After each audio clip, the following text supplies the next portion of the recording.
Welcome everybody. I'm pleased to welcome you on Natix's booth with Marie-Laure.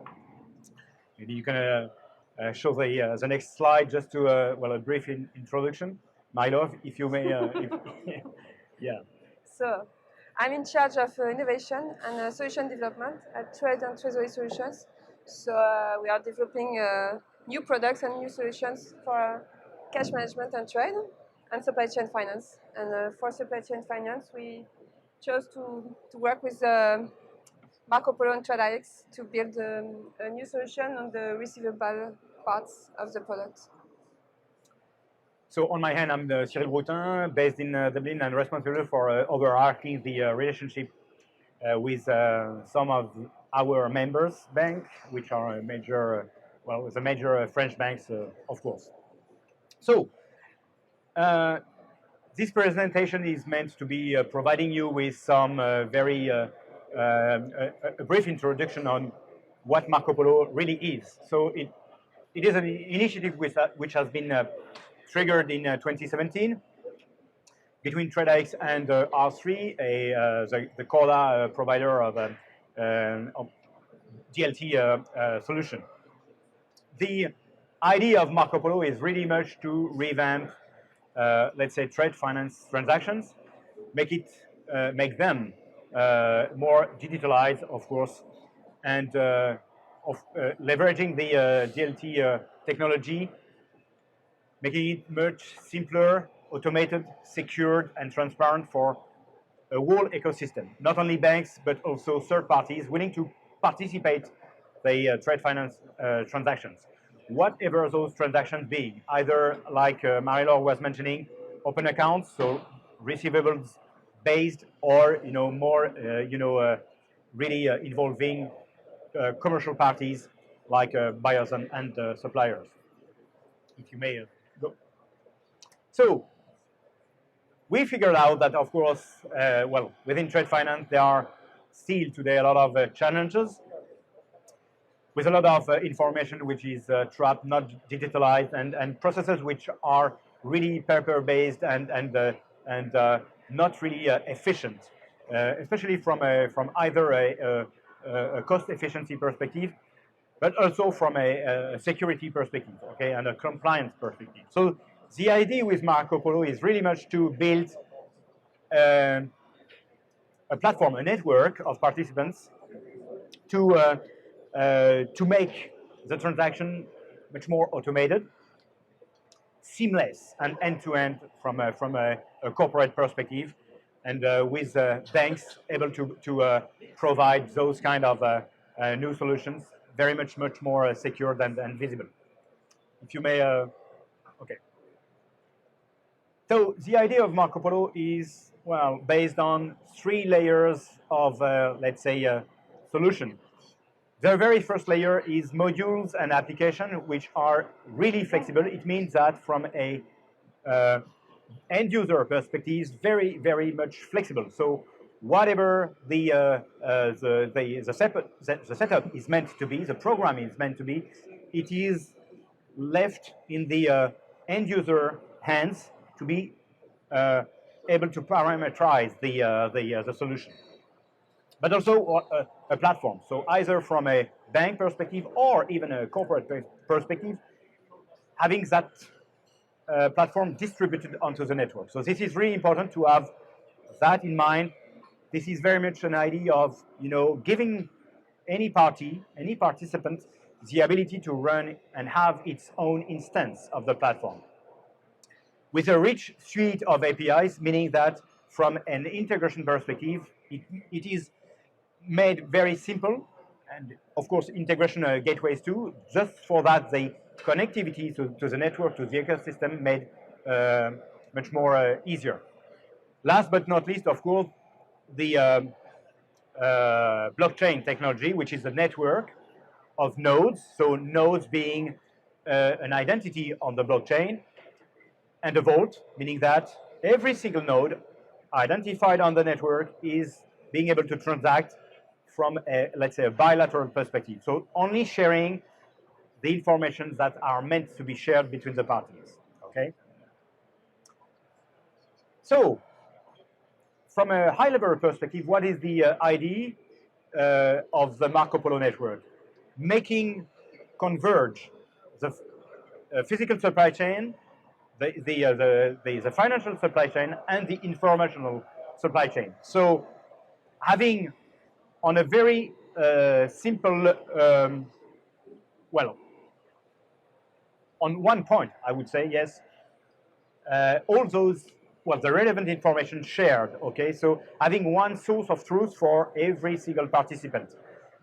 We have mentioned here some of them. So, of course, the trading parties, their respective banks, and also some other third parties like credit insurers or logistic companies, having an interest to share additional data on this specific network, for sure. But the idea is also to expand the ecosystem, and we will be showing that in the next slide. So not only focusing on those guys which are obviously involved in the trade finance operations and transactions, but also a lot more potential third parties willing again to be part of the network and providing additional data just to make sure that they are part of the new way of doing business. Marie-Laure, thank you.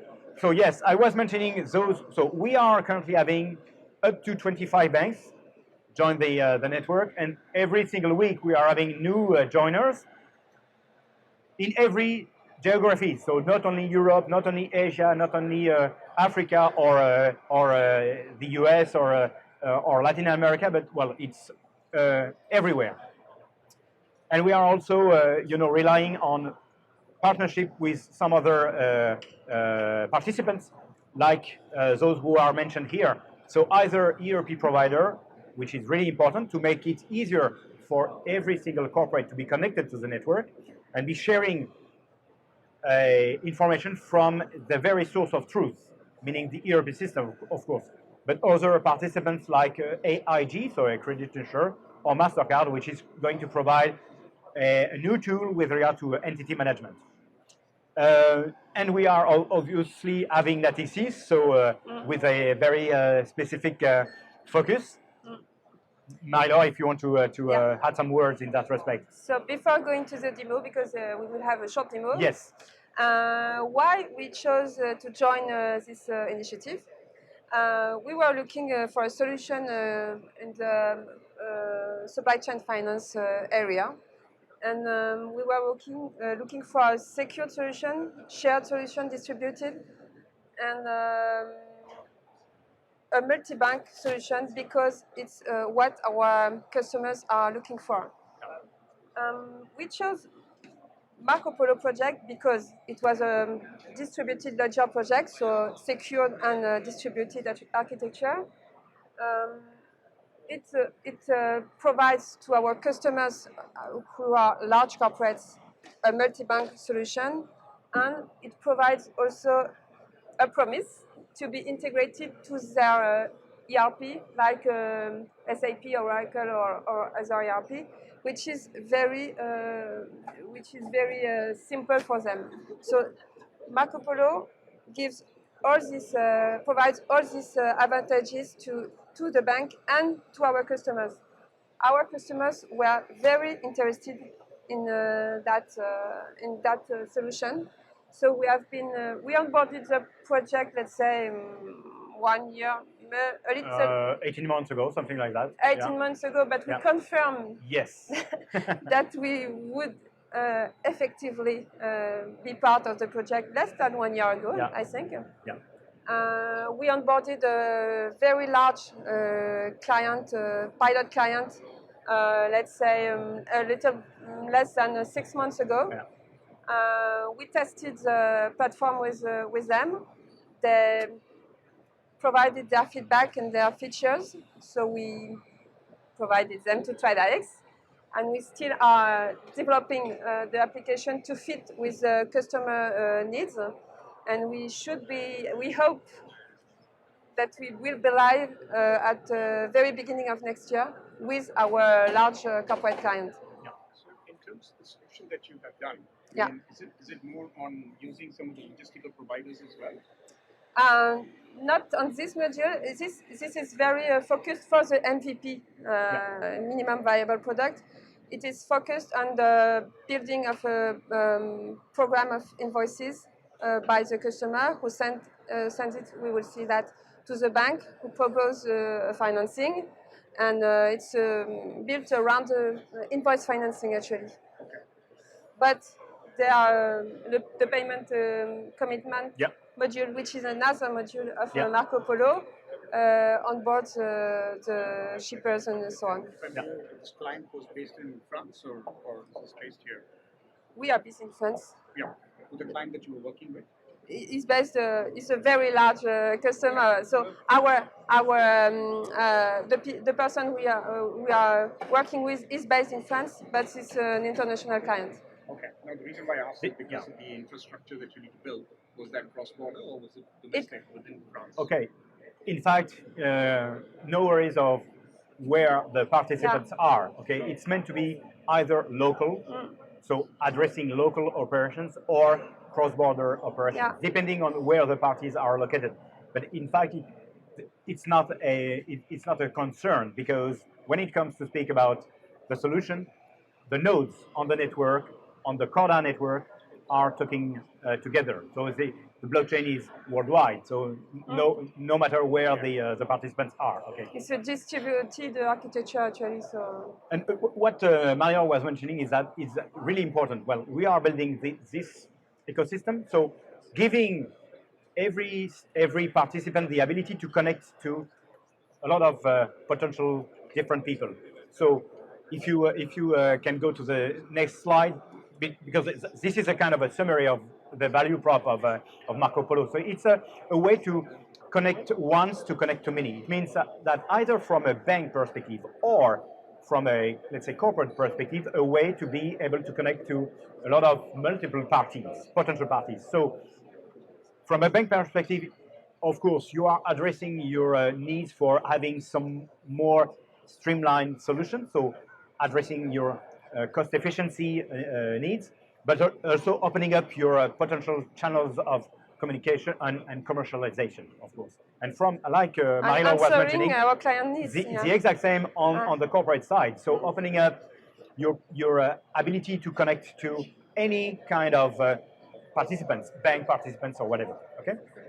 Also, the idea is to expand the number of solutions that we are going to provide. So like Milo was mentioning, so far we are having 3 modules: receivable discounting, payment commitment, and payables. But the idea is really much to provide a lot of different modules in the coming months and years, okay? Not only provided by TradeAce, as we are a software provider, but make the network as open as possible. So giving the ability for any participant to be coming over, and then providing additional value prop services, whatever, okay, onto the network to all the participants. And of course, it's an access to the blockchain technology, which is bringing a lot for sure. Yes, you have a question. Information on a credit, on cross-border payments. So the credit worthiness of the clients or the person who is financing. I didn't understand your question, sir. Credit information. Yeah. So get that captured. Okay, so where you integrate. In fact, it all depends on the ability of, let's take the example of credit insurers to be part of the transaction. So you have seen AIG, okay? So we have a partnership with them. They are part of a big program well, it has been disclosed. So this is DHL. So this is a payable scheme. They are providing the credit insurance information for the debtors. Okay, so yes, it depends on their ability to connect to the network and interface and provide their well, what they are meant to be providing. But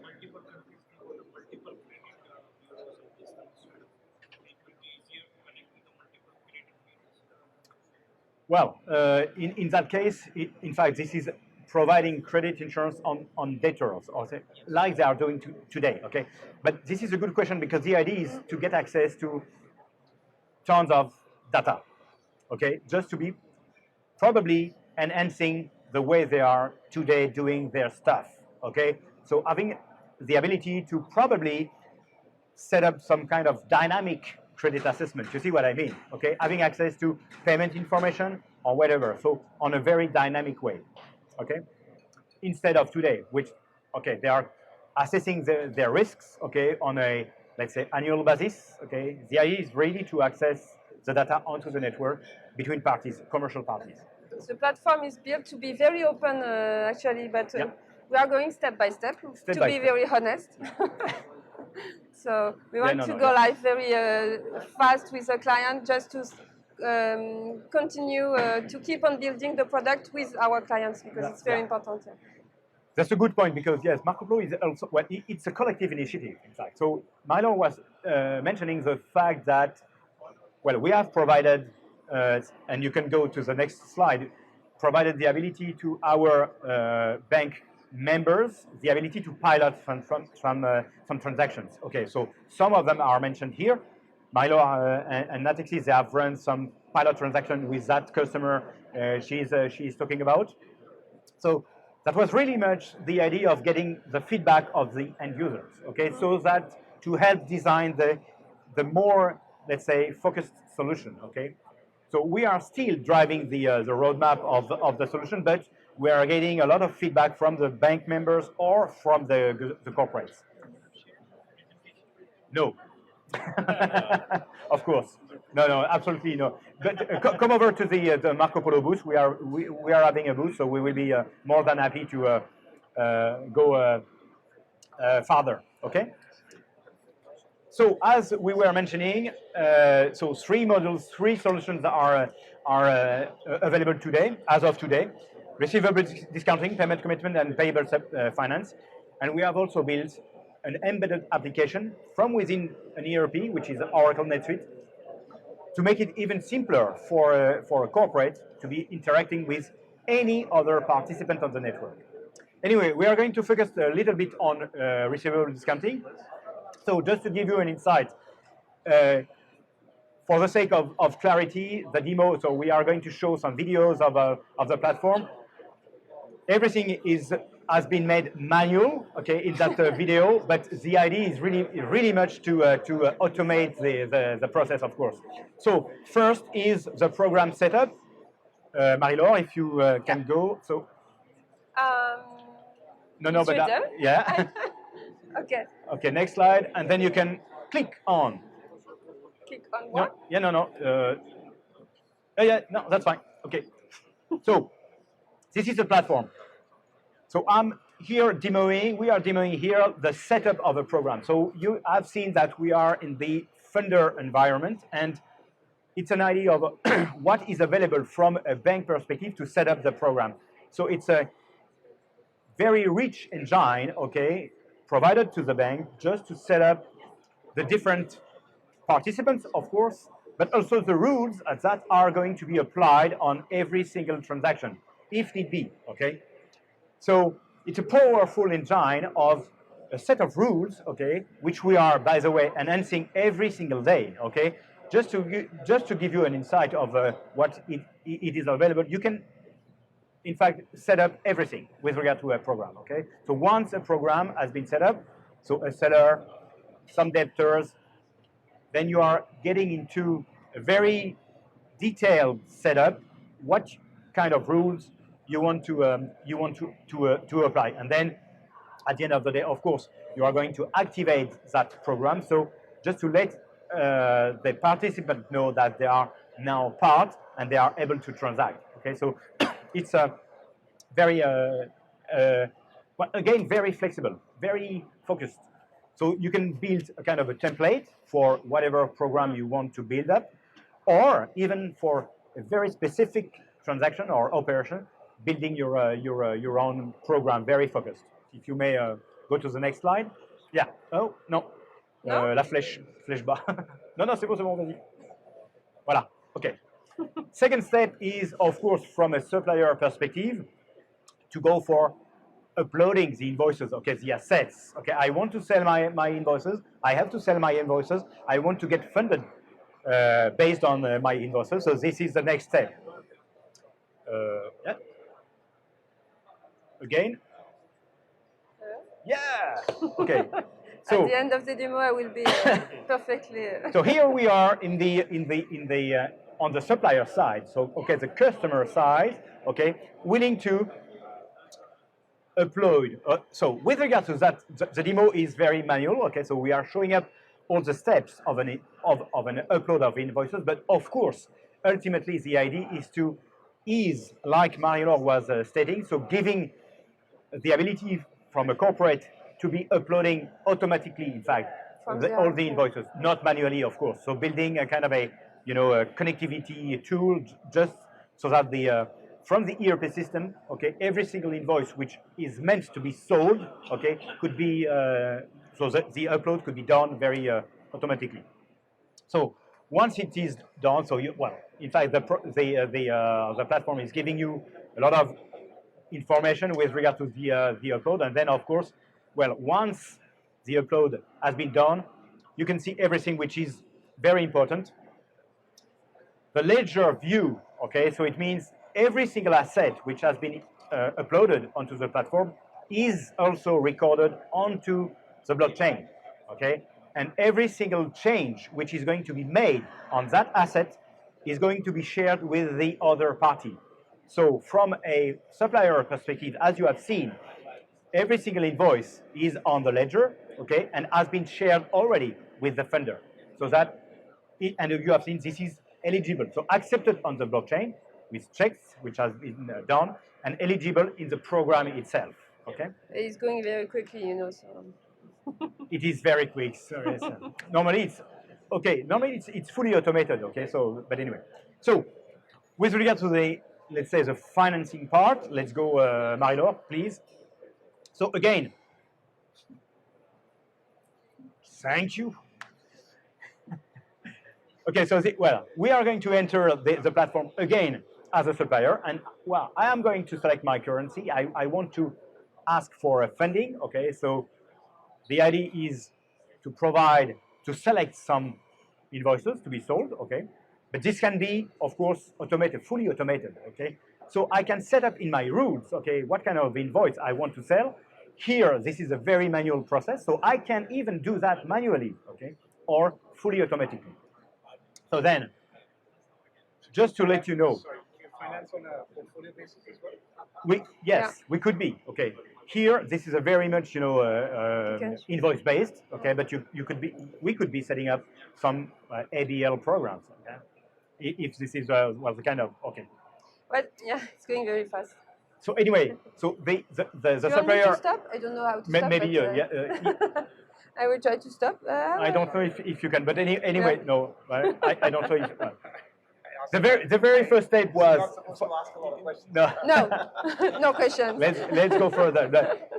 In fact, it's a kind of a demo of the interaction of the parties. So at the very first, the supplier is asking for a funding request. Then the funder maker, okay, is giving a kind of an answer to the request, and then the supplier, this is exactly what's happening now, is accepting the proposition. But so we have demoed here the full manual process, but it can be, of course, fully automated. And this is the idea, what we are working on with Natixis, okay, just to make the process as automated as possible, so that from a corporate perspective, just to ask for an operation to be done, and then within seconds to get the confirmation that the assets have been sold and can be recorded as such in the ledger of the supplier. Okay. Yeah.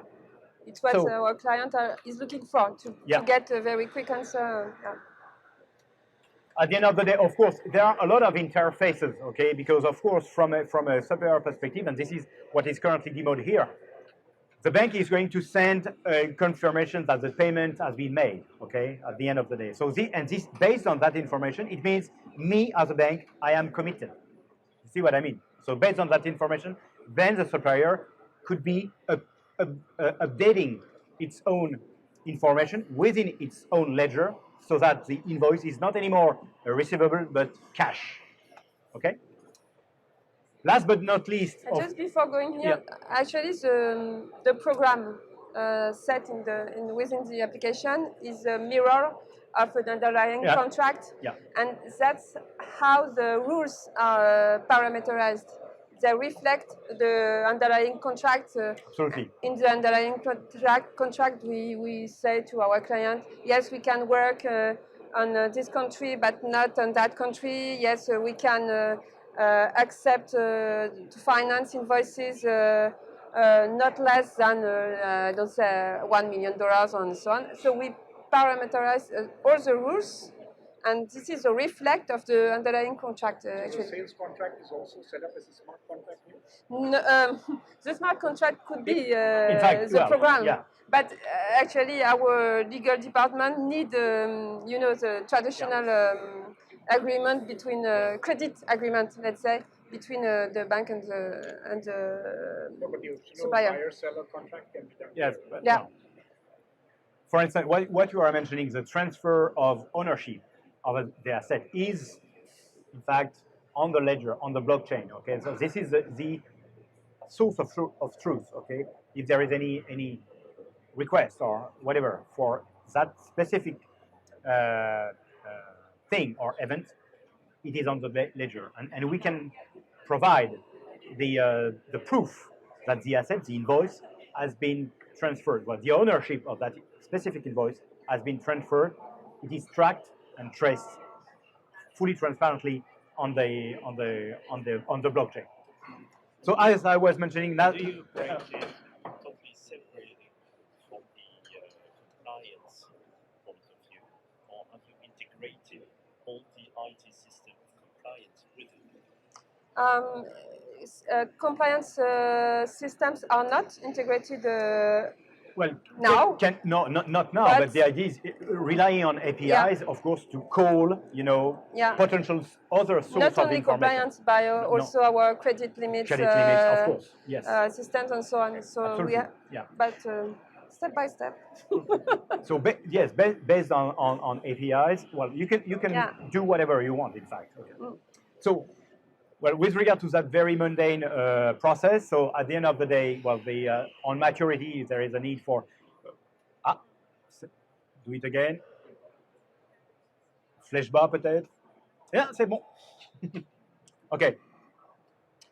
In that kind of receivable discounting scheme, the supplier is meant to be receiving the payment from the buyers, okay, and then inform the bank that it has received a payment. This is exactly what is going to be done here. And then the bank will be confirming that the payment has been settled. And it is going to be reflected onto the ledger too. This is what's happening. So here, the supplier is, again, manually uploading the information that he has received a payment. And it's going to be reflected again in on the ledger. So a trade payment confirmation has been changed from the supplier side.